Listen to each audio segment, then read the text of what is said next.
Mga kapuso, makulay at maingay na po ang kasiyahan sa Chinatown sa lungsod ng Maynila. Bisperas na po ng Chinese New Year. Nasa Binondo ngayon live si Salima Refran. Salima!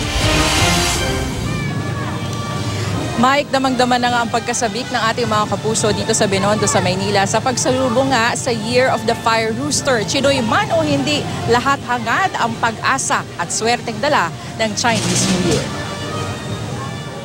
Pag-akyat pa lang ng Jones Bridge, mabigat na ang daloy ng trapiko papasok ng Binondo ngayong Chinese New Year.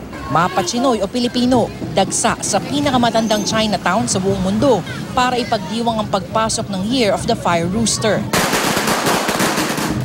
Maya't maya ang mga Dragon and Lion Dance. Nadala raw ay swerte para sa mga tindahang bibisitahin nito.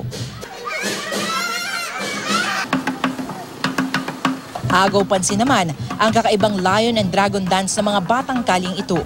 Gamit lang ang mga kinalakal na karton, sako at bote, costume na nila ito sa pagsasayaw. Mula sa tambol hanggang sa galaw, gayang-gaya ng mga bata ang Lion and Dragon Dance. Aliw na aliw naman ang mga nanonood. Kahit batang kali kami, marami din natutuwa sa amin. Sana parang araw maging katulad ko sila, parang araw maging mag-aral po sila. May mga nag-alay din ng dasal sa shrine na ito. Ang iba, hindi lang pansarili ang panalangin. Magkasundo-sundo na sana yung itong buong bansa natin. Maalis na po sana yung droga, masugpo na sana. Kaliwat kanan ng bentahan ng mga pampaswerte, lalo na ang mga gintong tandang. Di rin nawala ang mga bilog na prutas, pati na ang mga malalagkit tulad ng tikoy.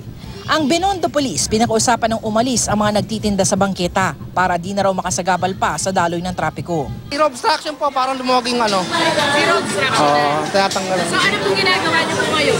Maliligpit. Lahat? Pero sir, hindi naman umalis eh. Lilipit po yan, kakakutin po yan pagka.